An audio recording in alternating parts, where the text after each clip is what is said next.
Selamat pagi Pak traders dan investor. Selamat datang di DDMax Trading Room, tempat di mana kami menyajikan analisis mendalam dan informasi terkini tentang pasar keuangan global untuk membantu Anda dalam aktivitas trading.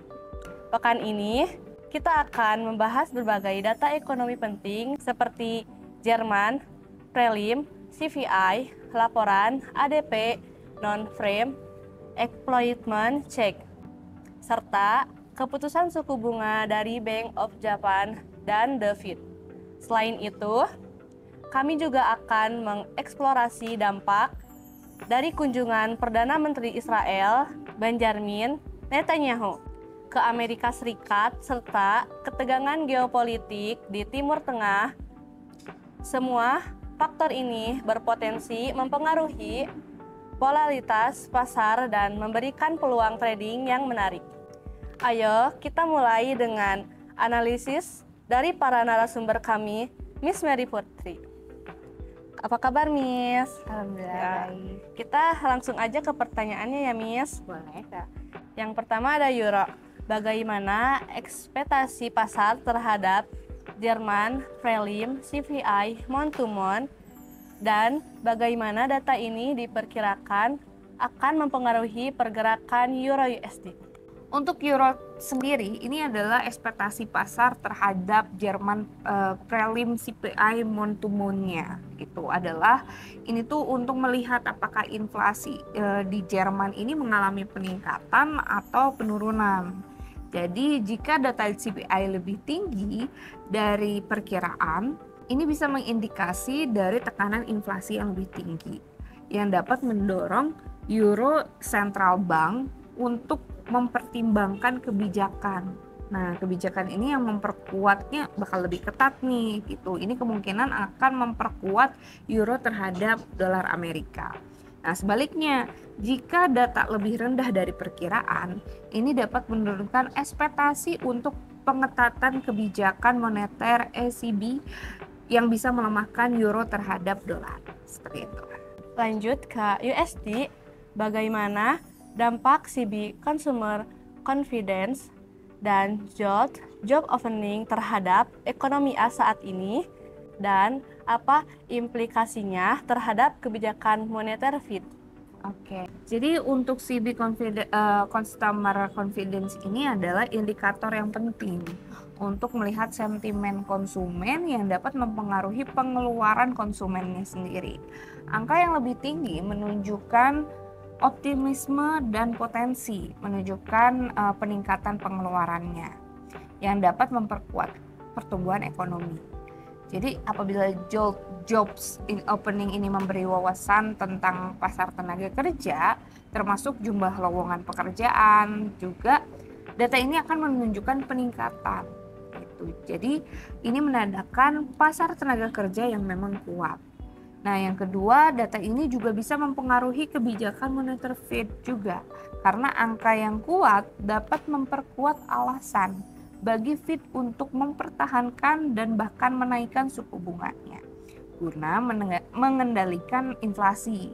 Dan sebaliknya, data yang lemah dapat mendorong Fed untuk mempertimbangkan penurunan suku bunganya. Seperti itu. Lanjut ke pertanyaan selanjutnya dari Aussie, yaitu bagaimana hasil CPI per kuartal dan CPI tahunan di Australia dapat mempengaruhi keputusan kebijakan moneter RBI ke depan. Oke, kalau untuk dari data CPI per kuartalnya ya dan CPI per years-nya itu adalah indikator utama inflasi. Nah, untuk data CPI per kuartal ini dan data CPI per years ini adalah indikator utama inflasi. Jika inflasi lebih tinggi dari yang diharapkan, Reserve Bank of Australia itu mungkin akan mempertimbangkan untuk menaikkan suku bunga yang guna juga mengendalikan inflasi ini gitu. Ini bisa menguatkan untuk mata uang Aussie juga.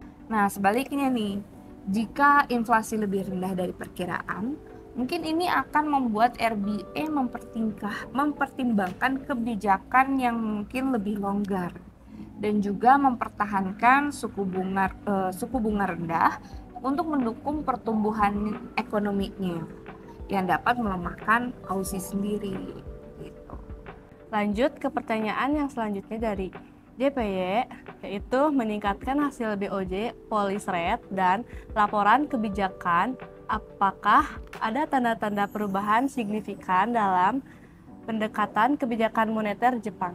Untuk Bank of Japan ya, jadi ini telah lama mempertahankan kebijakan moneter yang sangat longgar, termasuk suku bunga negatif dan juga pembelian aset yang skala besar.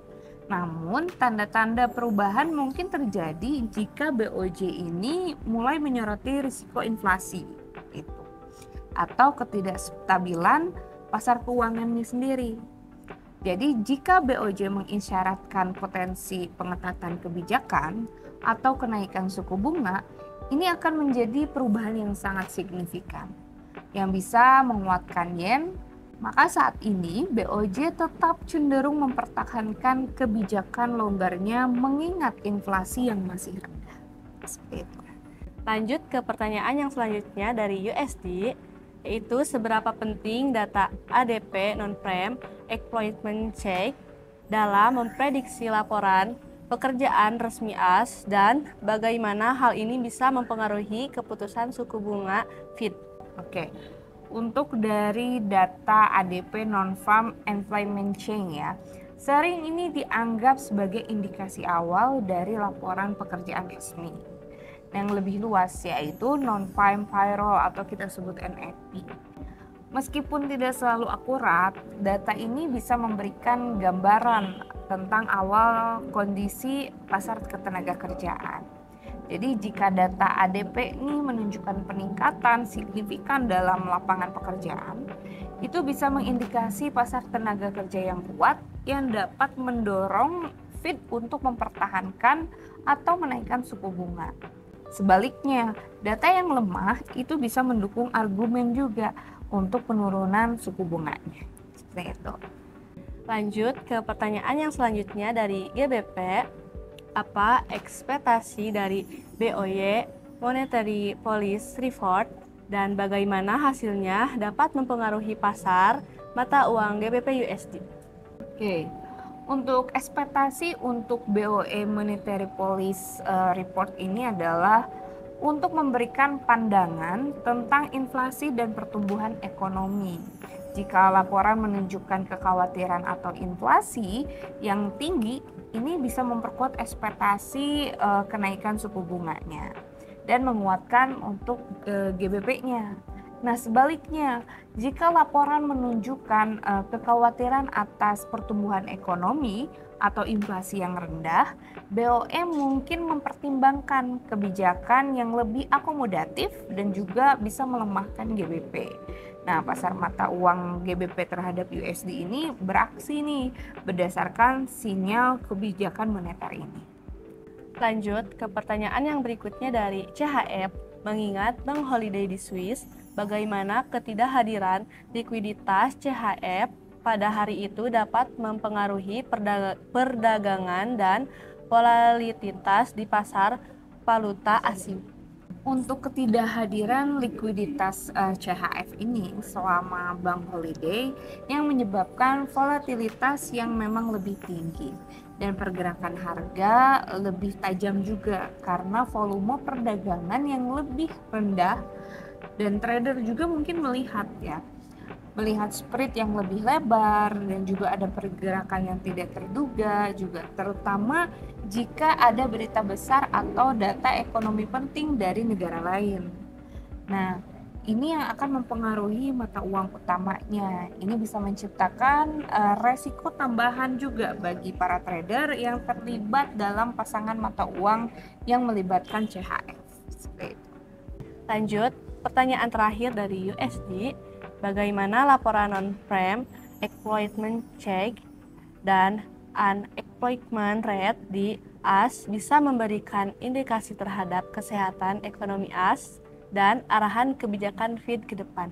Oke, Untuk laporan non-farm employment change ini dan juga unemployment rate ini adalah indikator utama kesehatan pasar tenaga kerja Amerika Serikat. Nah, data yang kuat seperti peningkatan signifikan dalam lapangan pekerjaan dan tingkat pengangguran yang lebih rendah menunjukkan ekonomi yang kuat dan bisa mendorong Fed untuk mempertimbangkan pengetahuan kebijakan moneter yang lebih lanjut. Nah, sebaliknya, data yang lemah mungkin akan mendukung argumen untuk kebijakan yang lebih longgar, termasuk kemungkinan penurunan suku bunga. Nah, kondisi pasar tenaga kerja yang solid pun itu juga bisa meningkatkan ekspektasi inflasi yang mungkin mempengaruhi keputusan Fed juga. Seperti itu. Terima kasih telah bergabung dengan DD Max Trading Room hari ini. Kami telah membahas berbagai isu penting yang dapat mempengaruhi pasar, dari data ekonomi global hingga keputusan kebijakan moneter yang mendatang. Jangan lupa untuk terus memantau perkembangan pasar dan selalu berhati-hati dalam setiap keputusan trading Anda. Jika Anda merasa informasi yang kami sampaikan hari ini bermanfaat, jangan lupa untuk like, komen, dan subscribe channel kami agar Anda tidak ketinggalan update dan analisa terbaru dari DD Max Trading Room. Jika ada pertanyaan atau topik yang ingin Anda bahas, tinggalkan komentar di bawah. Sampai jumpa di acara DD Max Trading Room berikutnya. Semoga sukses dalam trading dan selamat beraktivitas. See you.